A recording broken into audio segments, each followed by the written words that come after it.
ED ने झारखंड में छापेमारी की बड़ी कार्रवाई को अंजाम दिया है। ईडी ने राज्य में 6 जगहों पर छापेमारी की है।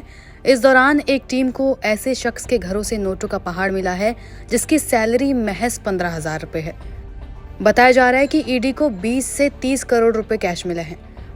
वहीं अब तक जो वीडियो सामने आए हैं उनमें नोटों के बंडल के साथ गोल्ड भी देखा जा सकता है। एक नौकर के घर इतना कैश देखकर ईडी के अधिकारी भी हैरान हो गए। दरअसल चंपई सोरेन सरकार में मंत्री आलमगीर आलम के निजी सचिव संजीव लाल के नौकर के घर ईडी को ये कैश मिला है। छिपा रखा था नोटों का पहाड़। जानकारी के मुताबिक निजी सचिव संजीव लाल के नौकर का नाम जहांगीर है। उसे हर महीने 15,000 रुपए मिलते हैं। लेकिन अब जहांगीर के घर से ईडी ने कैश के साथ गोल्ड भी जब्त किया है। कैश की गिनती करने के लिए बैंक से नोट गिनने वाली मशीनें मंगाई गई। ऐसा बताया जा रहा है कि बरामद हुआ कैश करीबन 30 करोड़ से ज्यादा है। हालांकि ये नोटों की गिनती के बाद ही पता चलेगा कि कुल कितना कैश मिला। दरअसल बरामद हुए नोटों के पहाड़ का कनेक्शन चंपई सोरेन सरकार में मंत्री आलमगीर आलम से जुड़ रहा है, क्योंकि जिसके नौकर के यहाँ छापेमारी हुई है वो आलमगीर के ही निजी सचिव हैं। रिपोर्ट के मुताबिक ईडी को ये इनपुट मिला कि आलमगीर आलम के मंत्रालय में करप्शन हो रहा है और काली कमाई नौकरों के घर रखी जा रही है। इस जानकारी के बाद ईडी ने मंत्री के निजी सचिव के नौकर के घर रेड मारी और ये कैश बरामद हुआ। बता दें कि आलमगीर आलम झारखंड सरकार में ग्रामीण विकास मंत्री हैं।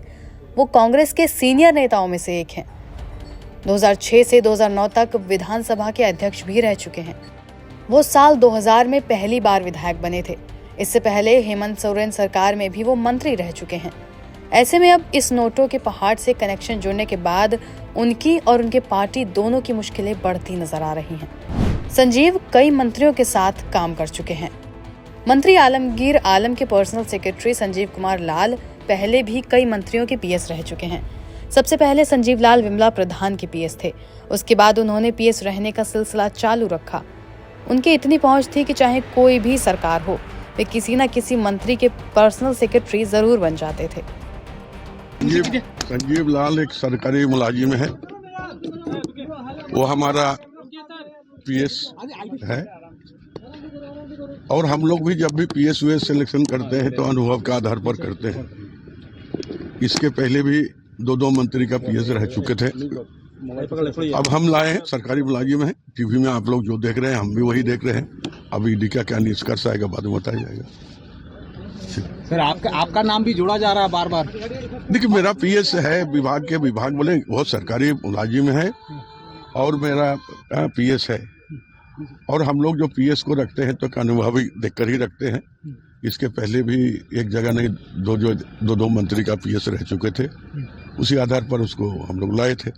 अब बाकी अभी जो चर्चा चल रही है वो ईडी में तो वो तो जब तक उसका निष्कर्ष नहीं आएगा तब तक उस पर कुछ टिप्पणी करना उचित नहीं।